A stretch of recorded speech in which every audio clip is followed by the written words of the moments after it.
안녕하세요. 복리입니다. 9월 13일 수요일 오후 10시 46분입니다. 오늘 방송 주제는요, 좀 많습니다. 6가지인데요. 첫 번째, 미국 소비자 물가지수가 발표가 됐어요. 근원 CPI는 예상대로 0.4%가 하락했고, 헤드라인 CPI는 유가 상승으로 3.2에서 3.6이 아니라 3.7로 0.1%가 예측치보다 더 올라갔습니다. 국제 유가는 100불을 넘어갈 걸로 보여져요. 지금 3, 4분기에 유가 재고가 너무 부족하고 사우디 러시아가 감산 기조를 가져가고 있기 때문입니다. 그리고 이따가 보겠지만 국제 유가 일봉 차트에 과열 신호가 들어왔어요. 그렇기 때문에 유가 관련주는 다시 저점 기회를 줄 것 같습니다. GNC 에너지는 이번 주말에 추천드려서 월요일날 진입했는데요. 그대로 가져가셔도 되고 풍구석유와 에코바이어는 저점을 줄 걸로 보고 있습니다. 지금 보시면 브렌트유 0.05% 소폭 하락으로 전환됐죠. 그리고 재건주는 9월 5일날 추천드려서 등락은 있었지만 그대로 계속 가져가야 한다고 말씀을 드렸습니다. SY, 삼부토건, 금강공업, 유신이 되겠고요.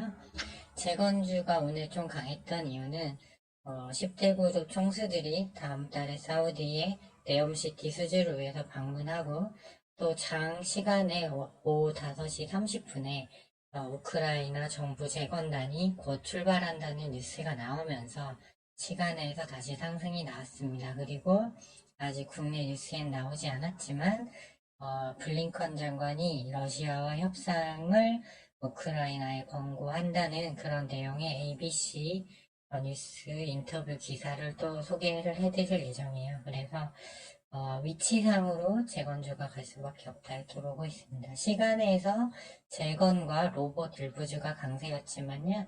로봇은 며칠 전에 말씀드렸듯이 이제 시세가 마무리되는 구간입니다. 그래서 기술적 반등으로 이해하고 있습니다. 그래서 앞으로 갈 수 있는 건 재건과 에너지뿐이다 이렇게 일단 보고 있어요. 연준은 연대 금리 동결하는 쪽으로 닉 티밀하우스 기자가 얘기를 했죠. 하지만 이 동결이 되려면 핵심은 이 유가입니다. 유가가 올라가지 않아야만 이게 가능해요. 왜냐면 당장 오늘 헤드라인 CPI가 3.7%까지 올라왔잖아요. 유가가 여기서 더 올라가면 헤드라인 CPI가 계속 올라갈 거고, 유가는 모든 업종에 연관된 게 많기 때문에 그렇게 되면 근원 CPI도 끌어올리는 효과가 나올 수 있습니다. 그래서 이건 연준이 하고 싶다고 하는 게 아니다. 결국 유가 추이에 달렸다. 그래서 유가를 잘 봐야 한다고 말씀드렸습니다. 공화당에서는요, 이거 제 오타네요. 트럼프가 아니라 바이든 이제 탄핵 조사를 들어갔죠, 하원에서. 그래서 지금 했는데, 만일 이거를 안 해주면 9월 말 예산안에 내년도 미국 예산안 가결에 협조하지 않겠다고 좀 감수를 주고 있습니다. 그래서 미 정부가 예산 부족으로 셧다운이 되는 거 상관없다 하는데, 여러모로 바이든이 좀 수세에 몰리는 것 같습니다. 여론조사 지지율도 너무 낮고, 그 다음에 이제 탄핵, 헌터 바이든 아들 때문에 이제 좀 그런 예전에 부통령 할 때 비리에 연관이 됐었다. 뭐 이런 얘기 있기 때문에 공화당은 전쟁이 반대죠. 그리고 지금 미국이 자꾸 수세에 몰려서 러우전을 이제 좀 종결하려는 움직임이 곧 나올 거라고 계속 말씀드렸기 때문에 재건은 이따가 위치 정보 개별적으로 한번 받을 예정입니다.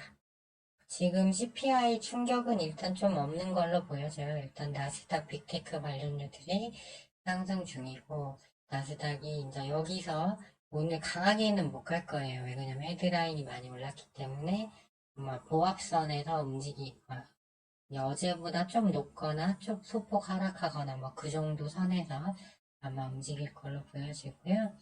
달러는 CPI 발표 후에 미국 10년물 국채금리, 달러, 브렌트유 모두 상승폭을 좀 축소하는 흐름 같습니다.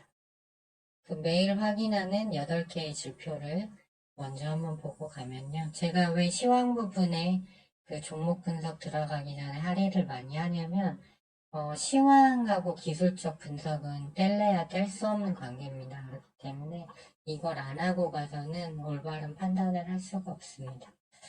자, 보시면 국채 CPI 발표 후에 국채금리 윗꼬리를 길게 달았죠. 그래서 뭐 여기서 이제 아직 추세선 깨지 않았기 때문에 조금 쉬어가는 흐름 같고요. 달러도 윗꼬리를 달았지만 여전히 상승 추세입니다. 그리고 국제유가는 지지선에서 너무 급격히 올랐기 때문에 더 갈 것 같긴 하지만 조금 쉬었다 가지 않을까 이런 생각이 듭니다. 다우지수는 저항선 돌파 못하고 있고요. 나스닥 선물은 저항선 위로 이제 좀 다시 다가서는 모습입니다. 하지만 좀 강하게 위로 치고 올라갈 요인은 좀 없어 보입니다. 나스닥 일봉 차트를 좀 자세히 보시면 21선 위에서 일단 지지 흐름은 나오고 있습니다. 그래서 이것은 이제 향후 유가 흐름하고 달러 강세 여부가 결정을 한다. 이렇게 보시면 될 것 같고요. 분봉 추세로 봤을 때 60분봉상 21선을 회복하려고 하고는 있지만 그렇다고 위로 지금 강하게 갈 그런 요인은 좀 없어 보입니다. 다우도 20일 이평이 하향이죠. 역시 이 저항선을 넘지 못하고 있어요. 그래서 일단은 조정 구간이라고 보시면 되고, 유가를 보시면 일봉상 과열 시그널이 RSI 이상 들어와 있어요. 그렇기 때문에 더 갈 때 가더라도 한 1.6% 밑으로 이 밴드 내에선 좀 쉬었다 다시 갈 수 있습니다. 여기서 너무 급하게 올라왔거든요. 네, 이렇게 보여집니다. 국내 증시는 코스닥이 일단 최후 지지라인 근처에서 오늘 끝났습니다. 일봉상. 보시면 그렇죠. 여기 최후 지지라인을 끝났는데 일단 여기서 일단 소폭 더 일단은 바로 깨지는 않을 거예요. 나스닥이 급락은 아니니까. 하지만 좀 여전히 어려운 구간이고 코스피를 보시면 코스피는 이 지지라인을 진작 깨고 내려갔죠. 네, 그래서 지금 이제 하향 추세예요. 그리고 계속 말씀드렸듯이 이 신용장고가 내관이 될 거라고 계속 말씀드렸는데 여기 최고점 부근하고 똑같습니다. 그래서 여기서 급락이 나오면서 신용이 털렸죠.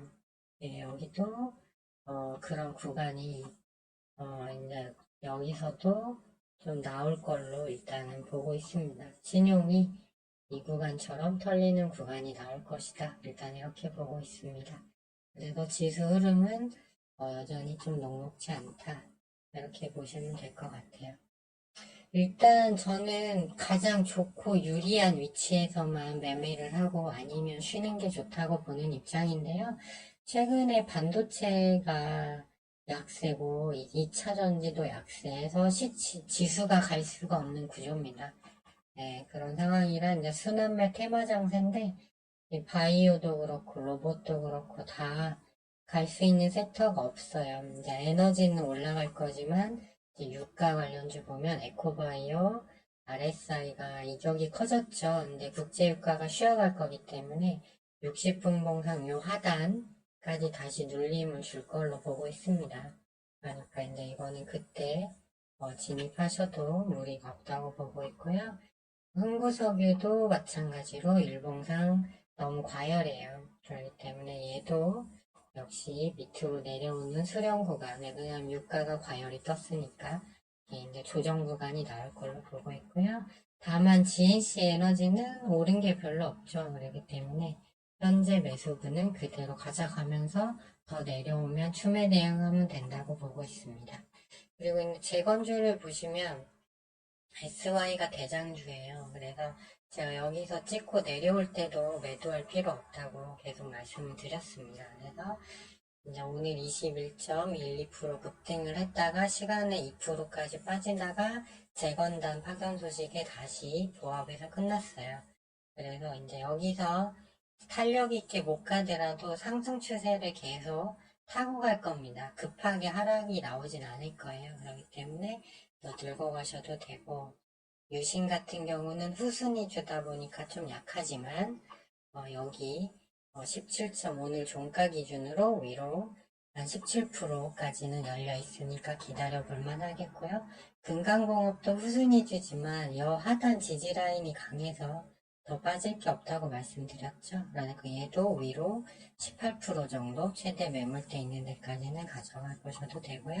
이제는 3부 토건이 좀 강할 것 같습니다. 왜냐면 오늘 네옴시티 10대 총수 가는 걸로 SY가 강했는데 이에 비해서 원래 3부 토건이 대장주인데 최근에 약했잖아요. 하지만 SY가 이제 서로 끌어주면서 간다고 여기 추천드릴 때부터 말씀을 드렸죠. 근데 얘가 이제 과열권에 들어섰기 때문에 이제 3부 토건이 힘을 내서 전고점까지는 충분히 갈 수 있는 자리라고 보고 있습니다. 그렇기 때문에 재건주는 스윙으로 계속 가져가셔도 되고요. 미국장이 이제 오늘 크게 상승을 해서 안 끝난다면 내일 국내 증시가 좀 이제 코스닥이 밤에도 시그널이 일단 분봉산 떴기 때문에 반등은 나오기 힘들지만 그렇게 강하나 싶고 나스닥이 또 상승폭을 줄이네요. 네, 아무래도 헤드라인이 좀 너무 많이 오르긴 했죠. 그래서 오늘 하락으로 끝난다면 국내 증시는 내일 또 조정이다. 그러면 바이오 고점 찍었고 뭐 SPG가 그 로봇 관련주 중에 시간에서 가장 많이 올랐지만 이미 고점 찍고 60분봉상 21선이 꺾이는 자리예요. 갭으로 올라봤자 맞고 떨어지는 자리로 보고 있습니다. 그래서 로봇도 아니고 인공지능도 아니고 자율주행도 아니고 철강도 아니고 신규 상장도 이제 힘 못 쓰죠. 바이오 제약도 아니고 시간에 다 빠졌죠. 전선주 원전도 아니고 화장품도 아니고 그렇기 때문에 갈 수 있는 건 재건하고 이쪽밖에 없습니다. 에너지. 근데 에너지는 아까 보셨듯이 조정 들어갈 자리니까 이제 이거를 많이 지금 갖고 있다면 정리 후 저점에서 잡는 게 바람직하고 내일은 재건주가 일단 강할 걸로 보고 있고요.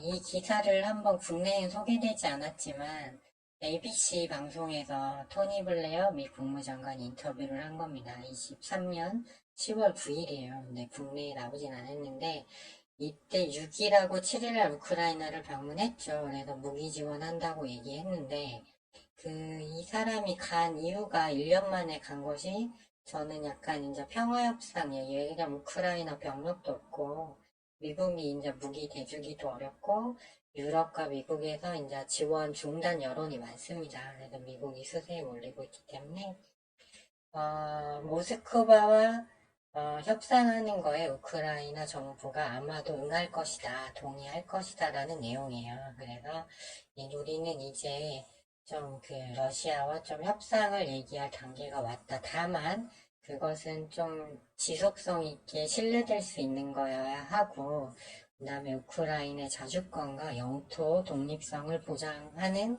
것이어야 된다라는 단서를 달긴 했지만 이제 이런 얘기가 나왔다는 게 이제 곧 임박하지 않았나 저는 이렇게 보고 있습니다. 그래서 스윙으로 재건주 계속 가져가시고 지금 기준에서는 시장 흐름이 강하지 않은 흐름이기 때문에 일단은 제 시황관으로서는 재건과 에너지 종류에 좀 계속 집중하는 게 맞지 않나 그런 생각을 하고 있습니다. 예. 지금까지 시청해주셔서 감사하고요. 저는 이제 이거는 내일 오전까지는 대체할 수 있는 영상이 될 것 같으니까 그대로 가져가고요. 장 마감하면 오후 4시쯤에 한번 영상 다시 올려드릴 거고 제가 추천하는 종목은 방금 에너지 쪽 이제 에코바이어도 원래 주말에 추천드려서 월요일날 팔았는데 보유자 분들이시라면 매도하고 나오는 게 맞습니다. 이렇게 매도할 때가 되면 전일 방송에서 미리 알려드려요. 근데 재건주 같은 경우는 제가 추천해놓고 계속 가져가라고만 했지 매도하라고는 말씀 안 드렸잖아요. 즉 입절 자리도 아니고 손절 자리도 아니기 때문에 그런 거거든요. 그러니까 그 부분은 좀 참고해 주셨으면 좋겠습니다. 도움이 되셨다면 좋아요와 댓글, 구독 신청 부탁드리고요. 지금까지 시청해 주셔서 감사하고 편한 밤 되시기 바랍니다.